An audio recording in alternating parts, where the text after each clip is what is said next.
plebs, no non-sub plebs allowed, right? Exactly. No, Houseless Gamer is like honorary sub. He's like me. He's too poor to pay for a sub, so I know those feels. Anyways, in the top right corner of the map as we continue through the cup, this is round number 3. Still a best of 1. It's gonna be the light blue Protoss player Nap. I think my brain is starting to get to that. I don't know. I almost said pink for some reason. My brain needs to wake up more. In the top left, his opponent, a blue Terran player known as Alphasquad.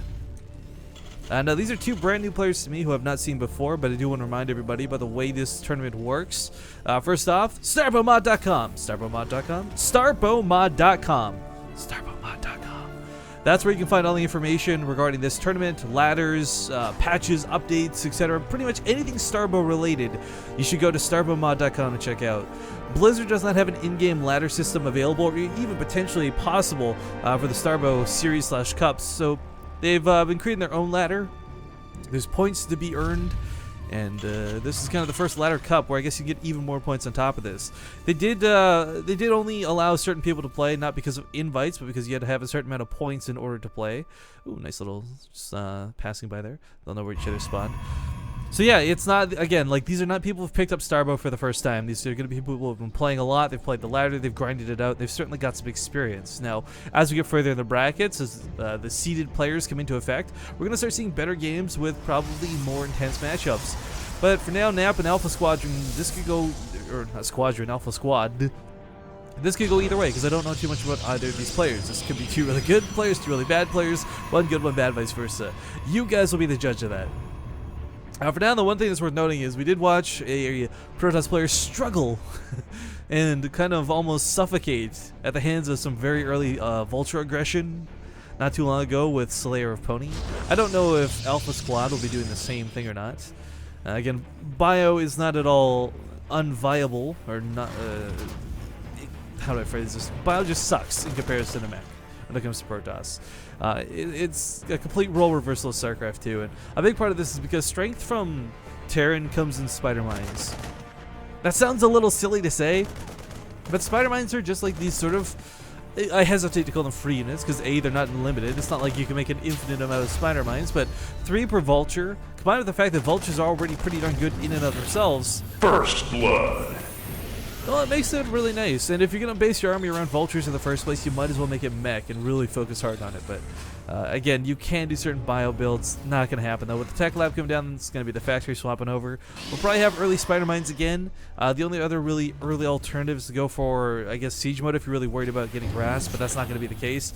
So I think, what's the other one? Not Charon Boosters. The Thrusters. Whatever the one that gives the Vultures a speed upgrade are never a bad alternative choice either.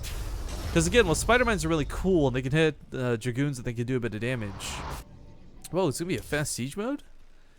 I'll talk about why I don't like this in a second, but we do see Nap actually getting those Singularity Charge to the range bonus of the Dragoons, so he won't struggle the same way as we saw once before. I like the SUV coming back in for Scout number 2. Still no Nexus. Might die before it gets too much scouting information here in the main, but yeah, scan goes off to assure that he knows what's going on. Now, the Siege Mode and the Siege tanks, here's why I don't like this. First off, we got Marauders coming out, which is a bit odd to see in and of itself. Marauders are not exactly the anti-Stalker / anti-Dragoon unit that they are in StarCraft 2. They've been normalized. There's no bonus versus armored on them.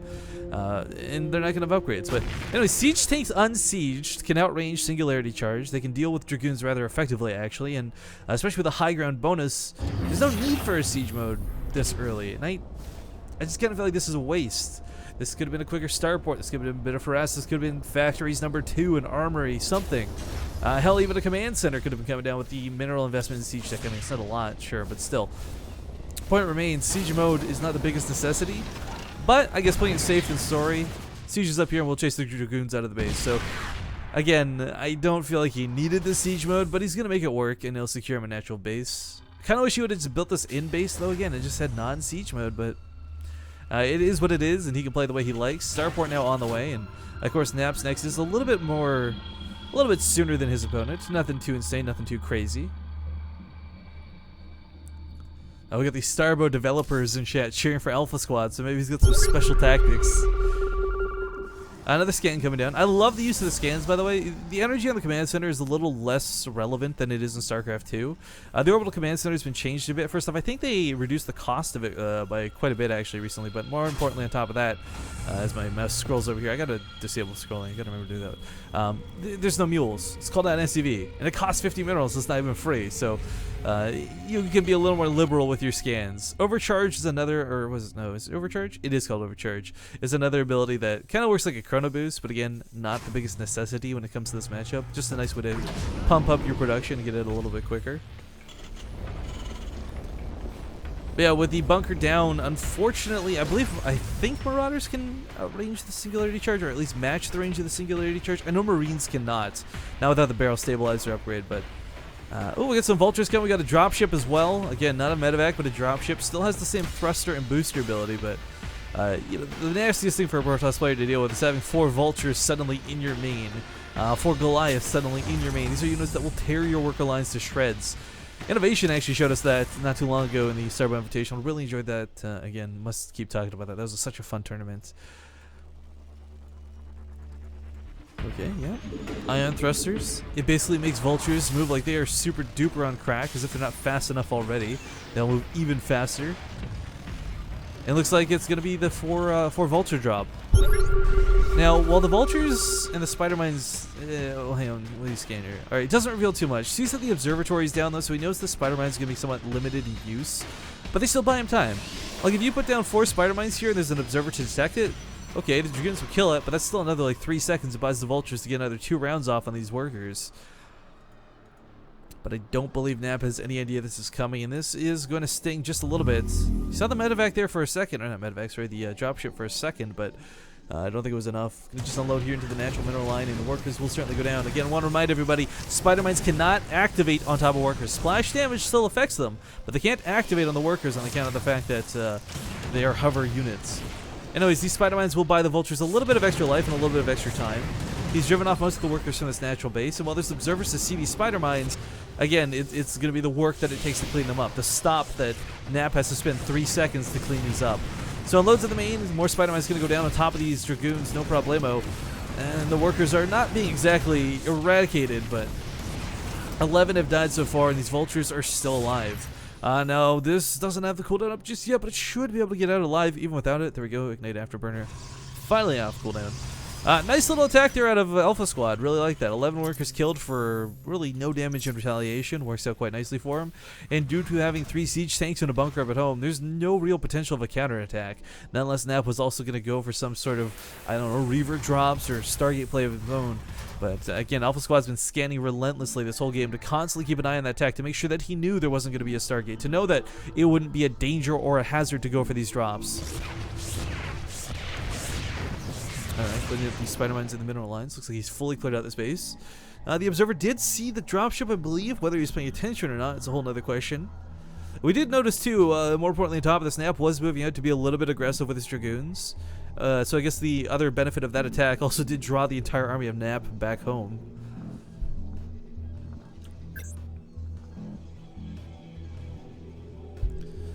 But around the 3rd base for the time being, fully walled off to make sure no Vultures will run in through this side. I like the cannon over here as well. And this ramp doesn't need to be protected as heavily because the focus point, your army is going to be rallied out here to be effective. Now, we do see the EMP coming out. I actually really like this. Again, the earlier Science Vessel is always going to be effective. No longer on Ghost, but still the same effect where it will drain the shields, and Nap is going to take some damage in his natural mineral line once again. Vultures being unloaded. 1 does get picked off, but so do a couple more workers. 15 dead now in total. Stargate on the way, as well as this Templar, guys. I really like that Nap is moving on to more advanced tech. A lot of the times, like, realistically, I would say a good, like, 8 or 9 out of 10 Starbow games I cast with Protoss, they end up getting stuck in Dragoons and Zealots and nothing more. You really have to have Storms available. You have to have an Arbiter eventually at some point in the game. You need that higher tech, because simply Dragoons alone won't cut it. And they're certainly going to struggle to deal with these Vultures. Spider Mine's going to come down like crazy up here to secure an eventual expansion, but also catch any sort of run by. So let's say Nap decided to try and circumvent this part and come around to the north. Well, unfortunately, he greeted with a lot of Spider Mines. Alphasquad does scan once again to check out whether it's safe to land. Seeing the cannon is key. That'll drive him back home. But third base under attack. Again, there's a cannon here, but there's enough vultures to kill the cannon, honestly. Chrono boosts the cannon to make it attack a little bit faster, for those who don't know. Kind of a cool thing to see, but still workers being picked off. This base has been kind of gutted. Even the cannon's going to go down here in just a sec. 26 workers dead. Dragoons in full response. Really nice attack out of Alphasquad. Vultures are so volatile. You got to be so careful with these things in Starbow. Because if they get into your worker line, they're just going to shred everything to bits, especially with a couple of upgrades. But there's the Arbiter Tribunal, and Nap is going to make it, I hate myself for saying it, he's going to make it napping as he moves on towards this late game tech. Now, whether it's Stasis Field or whether it's Recall, Arbiters are kind of the most critical units I feel in the Protoss Armada. They got more potential for damage than anything else, as weird as that is to consider. For those who don't know how these two abilities work, we'll talk about it more if this game gets towards it. You may just simply be building this and might not have a chance to use it, so I'll save it for now. But Arbiters have two cool abilities. Has to research the recall one, so it looks like he's not going to be going straight for that status field or anything like that. But it's kind of got that Mothership Core effect where it cloaks units. It's a unit that's been resurrected from Brood War, of course.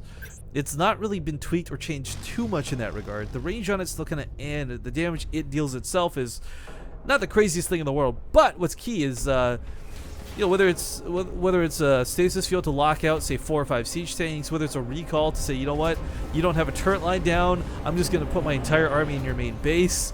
Like, there's a lot of really good potential for an Arbiter. But to counter this, we got Science Vessels.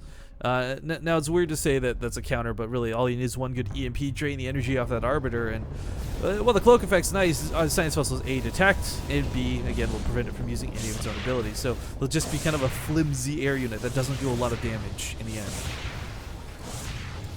I would like to actually see this progress kind of the same way you'd see mech in like a TVT in regular StarCraft, where you push your siege lines forward, you get a couple turrets as you go, trying to just prevent that free air damage. But Nap's looking pretty darn good. Both players with some decent upgrades. Of course, Alpha Squadron has more, but it's all level 1, so it's not the craziest thing in the world, as both weapons and air weapons and armor and such are combined in Starbow, just like StarCraft. Zealot charge on the way. If you didn't see it in the earlier match, Zealots with charge move ridiculously fast. I believe as fast as a Vulture without an upgrade. But the Arbiter is just hovering. Is that? It looks like they took a Phoenix and turned it backwards. I'm not sure what the rest of the Arbiter is, but Starbow's got unique models, which is kind of cool. Like the Sentinel, for example, is like the top half of like a Robo facility combined with the bottom half of a Sentry. So creative ways to make these units. Anyways, looks like Cannon is going to go down once again. Chrono's trying to do what it can, but as we see, if you've got enough vultures, you can just kind of brute force your way through most of anything. And they're going to kill all these workers once more. Not the biggest deal in the world. Again, in Starbow, your income's going to be good even off of 2 bases, but of course 3 is better. Still, 52 workers killed so far this game. Alphasquad is making it work for him.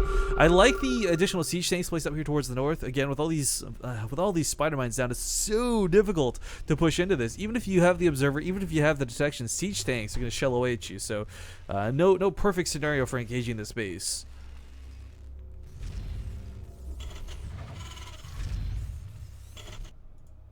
Now, Nap, as we can see, sorry, I didn't have control groups on. GG. Did a pretty good job as far as not losing too much of his army, but it's mostly been worker losses that have been hurting him so badly this game. We do have level 2 weapons on the way, and when those finish up, these Dragoons are going to hit a little bit harder, of course, but this army that Alphasquad has, if it doesn't get stasis fielded, if it doesn't get affected by anything, if it's just Dragoons moving in, that's not going to work. So we do see the mass recall attempting to go off, but beautiful EMPs come out of Alphasquad, completely shuts this down 100%. Now the Arbiter's forced to retreat. They got no energy left. It's going to take a long time before they can use it again. This is the downside to keep these two very expensive units clumped up.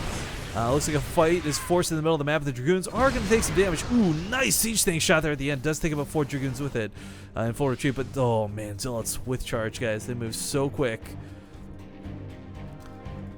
But, yep, Stasis Field finally being researched. So, kind of like, this is the idea that Force Field had. Like, Blizzard was like, okay, Stasis Field may be a little too good. We're going to try and change it up and go with Force Fields instead to segment armies. The idea behind the Stasis Field, guys, is never to really encompass your opponent's entire army with it, but more like, oh, he's got to be careful of those EMPs. Oh, he's got 4 Arbiters, and that's nice, but he can't keep them clumped up like this. At any rate, the point I was trying to make Stasis field goes down and it locks out units from the fight for about, was it 30 seconds? I think. What's the tooltip here? 45 seconds, my bad. So what's going to happen is 10 units in an area of effect will basically be completely removed from the fight. They won't be attackable, they can't attack themselves, and they'll just kind of sit there for about 45 seconds. So let's say all the siege tanks are sieged up. You throw down 2 stasis fields, suddenly you're only engaging a very small amount of Goliaths and mostly Viking or vultures, but still, stasis field not quite done yet, and one of the arbiters will go down. Again, there's so many. It's so incredibly important. He does not clump these. Because right now, as is, 1 or 2 good EMPs will drain every single one of these arbiters dry. And without that stasis field, he cannot engage this Terran army. Not effectively, at least. But looking to go around towards the north. Oh, if he goes for a mass recall, that would be sick. Gotta be careful, though. Splits him this time. Trying to come in from the north, goes for some stasis fields. By the looks of it, will be the goal, but oh, those EMPs, can they land? Stasis field on top of every single science vessel, so no EMPs available, but unfortunately catches his own arbiter. Still, enough of the tanks are taken out of this that Dragoons and Zealots can try to engage. However, as soon as this stasis field wears off, unless he immediately throws down another, he's going to lose his last arbiter. Really sucks that that got caught in this too. I mean, it was a bit of a panic move because you did not want EMPs to go off. But if he could have gotten that last stasis field on those back end of tanks, he could have taken this fight. But unfortunately, as we see, what he ended up getting was a lot of Goliaths, a lot of science vessels, and not at all units he was in desperate need of. But yeah, the Arbiter goes down. Such expensive losses coming here for Nap. Unfortunately, really down in supply now by almost half. It's going to be hard to make up this deficit. He's got 4 bases, sure, but he's never been happily mining off of them. It's the problem. His worker count has been kept low for this entire game, and oh, that stasis field is so close. He needs 1 clutch stasis field to buy himself time. 3 energy, 2 energy, 1 energy. Can he do it? Well, unfortunately, looks like not. Siege tanks are sieged up in such a, oh god, such a dangerous spot normally, but a situation that Nap cannot currently engage in. Gonna lose his natural, and unfortunately in doing so is gonna have to yield his main shortly after. This Arbiter could have stasis field a large portion of this army, could have forced the fight, but I guess Nap's just hoping to get 2 more Arbiters out. But even then, even if he does, it's not going to be worth much. We got siege tanks up in siege mode here towards the south. These cannons are not going to do much to defend. And the army looks like it's going to go for its last push. Knowing there's 1 last engagement available. SCV brought down. I don't know whether it's a Manor Mule effect or whether it's just for repairing. One way or another, Nap is not looking too good right now. Alphasquad in dominating command of this game. I applaud Nap. He made the right moves, but unfortunately, I think got out-controlled, as silly as that is to say. Let's not forget, too, if he had made some scouts, he could have definitely done the phase missiles to kill some of these science vessels outright, but unfortunately, sticking with 1 tech path and 1 primary unit source, not going to cut it here. As he loses his main, he loses most of his production, all of his tech, and any chance he really has to reinforce. The army down here does clean up the southern base, but, I mean, to what extent? 2 more Goliaths going to keep picking off these pros. This is just Nap slowly bleeding out at this point, though. Alphasquad with so many siege tanks, just taking down gateways, tearing down stargates left and right. Science vessels just kind of chilling because, well, they don't need to do anything right now.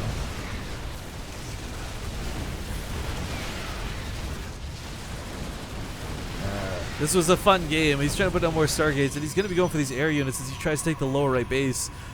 But, I mean, the reality is Alphasquad's coming up on 3-3 upgrades. He's got an army that looks uncontestable.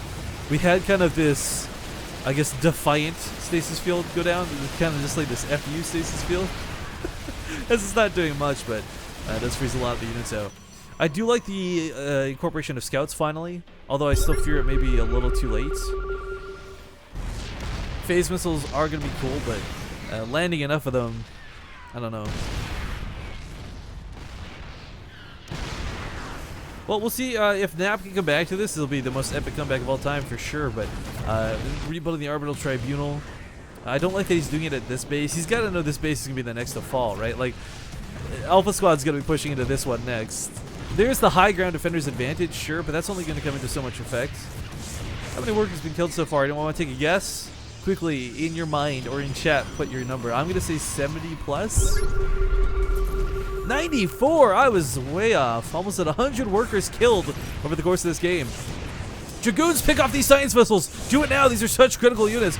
Good pick off here for Nap. This is the sort of move he needs to get back in this game, but unfortunately, with a little hesitation, only gets 1 science vessel instead of all of them.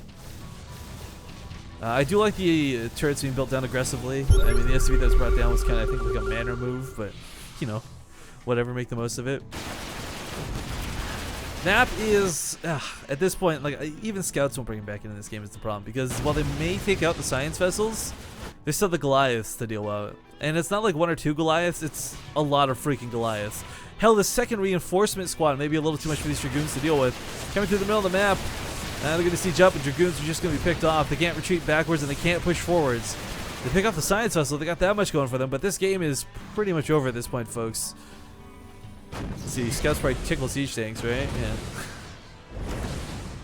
Dude, what is that Arbiter graphic, though? Like, I really want to know what's the combination here, because that's totally a backwards Phoenix, combined with something else.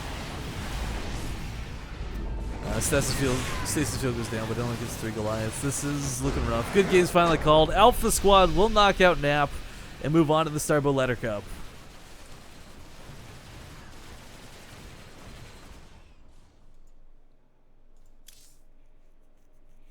Nerf vultures, please. This game makes vultures look OP. I'm going to disagree with that. And I say this primarily because we don't see a lot of Protoss players utilizing things that are very basic to StarCraft 2. Like, where's the wall off at the front? Where's the Forge Fast Expand? Like, I mean, like, I know these are not strategies that are viable, but like, still the basic concept of putting a wall down, leaving a Zealot on hold position, leaving a Dragoon on hold position, none of that happens. So, of course, vultures run by all day.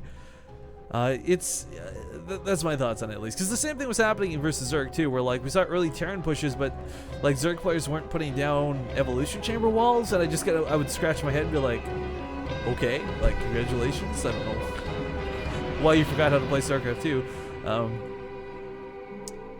But yeah. Anyways,